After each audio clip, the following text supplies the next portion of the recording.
Welcome back. As the polls tell it, a year into his second term, President Trump is having a rough time with voters. His net approval across a slew of recent polls is underwater by double digits. And the plurality of Americans say he's focused on the wrong priorities, according to a new AP poll. But Donald Trump's actions appear to reflect a president unbound from political norms or approval ratings on the world stage and here at home. Joining me now is our panel. Daniela Diaz, politics reporter for Notice. Taryn Rosenkranz, Democratic strategist and CEO of New Blue Interactive, and Stephen Hayes, CEO and editor of The Dispatch and an NBC News contributor. Thank you all so much for joining me here on the panel. Daniela, I want to start with you. President Trump started his term, not really being beholden to polling. At least that's what he says, depending on the issue.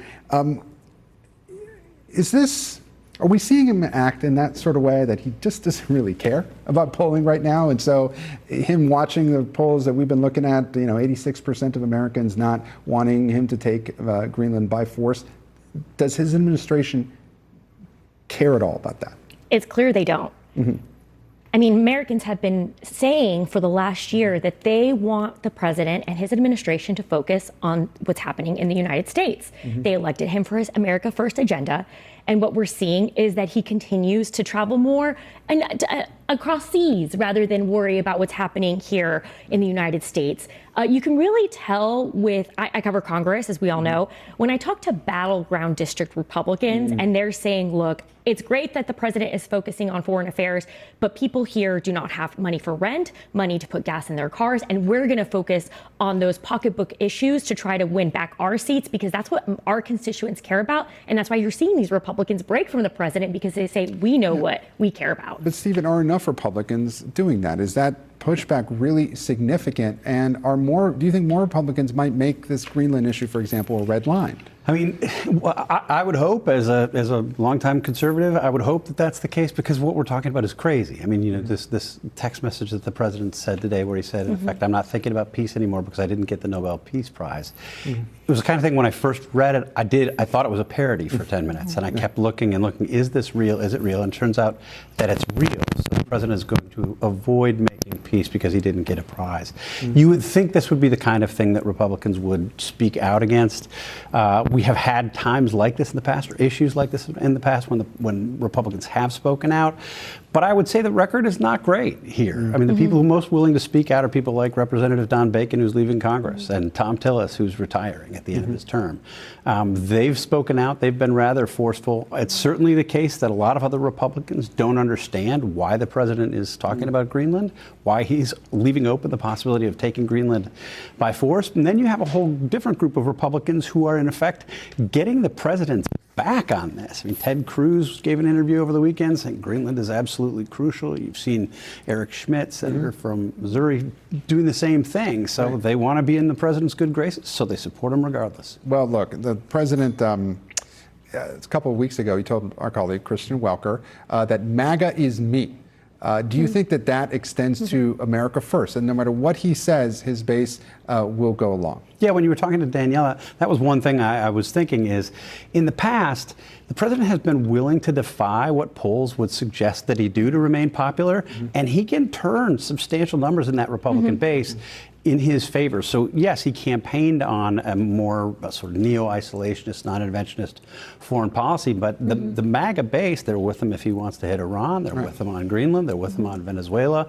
This was true of healthcare. They were opposed to the president they favored the president when he said that he was going to restrict healthcare and limit the government's involvement in healthcare, and then when he seems to turn tail and say that he favored it, they were for him then too. Taryn, come November, is this really going to matter for Democrats? I mean, Democrats, you heard them over the weekend saying, oh, this is a land grab and, slamming the president on this particular issue. But do voters really care when it comes to foreign policy, for these midterms, or will it be the domestic economy? I think they're really going to care about the economy. I mean, that question that plagues everyone every day of their life is if I'm better off.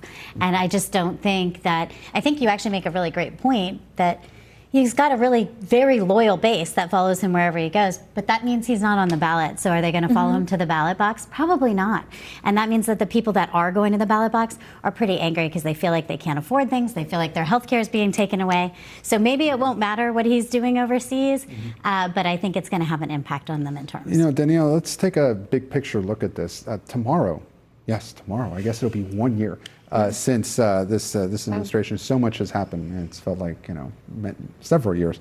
But taking a big picture look at this, the things that the president promised during the campaign trail. One of the things he promised, although he hedged a little bit, was this issue of retribution on the campaign trail. Is that a promise that he has kept? Absolutely. We've seen him use the Department of Justice for his own, to further his own benefit, investigating his own political rivals. And he's been frustrated sometimes when they don't go far enough or the justice system does not actually vote in his favor. It's going to be an issue, I think, as we get closer to 2026.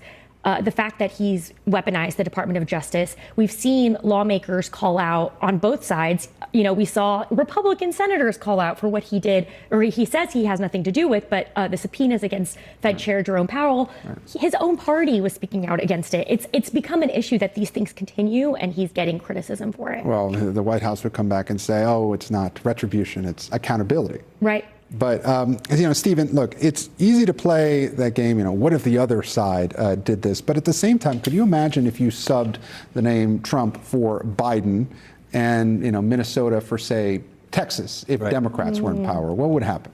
Yeah, I mean, I think you'd find everybody on every side of these issues sort of flipped on the other side. I mean, Republicans would say, and I think it's not entirely true, and in some cases it's really not true, but in some cases it is true that what Trump is doing is retribution for the ways in which he was attacked by the justice system. I mean, I thought on the Georgia case, I thought on January 6th questions, he deserved, I thought on the classified documents, he deserved to be scrutinized, he deserved to be charged. But the New York case was always a real long shot. I think that was the weaponization of government, of the judicial system. And Republicans would say, well, look, what Trump is doing now is just payback for that.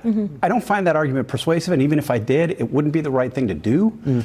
But it doesn't come out of nowhere. All right. Well, Taryn, there is a portion of the Democratic Party that says Democrats need to show they're willing to fight more. But what does that look like when the president and his administration, they seem to relish it? They welcome that because then it allows them to push back even harder. So what are Democrats to do? I think what Democrats should be focused on, which I think a lot of them are at this point, is that, you know, we've got to fight for what we can do for the American people, and we need to be able to work around him in some ways, you know. And I think it's like fighting back against him seems to be fruitless in a lot of ways, so they're trying to figure out what they can do and make that impactful as they can. So I think you're seeing a little bit more of that, of how they're going about doing things and what they're saying, because it can't just be like, you know, speaking ill of him or trying to, you know, get him riled up, because it's just walking right into his. But do Democrats have the message discipline to be able to do that? Well, I think it's always been a big tent party, and I think you're going to see different responses, but I think it's because across the country you need different responses right now.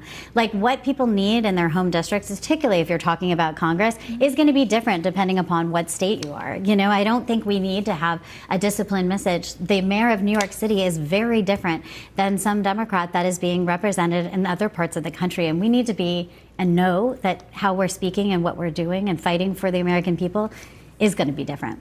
Okay, I think we are running low on time here, but thank you all so much for joining me. You know, Daniela, Taryn, Stephen, really appreciate your time on this holiday Monday.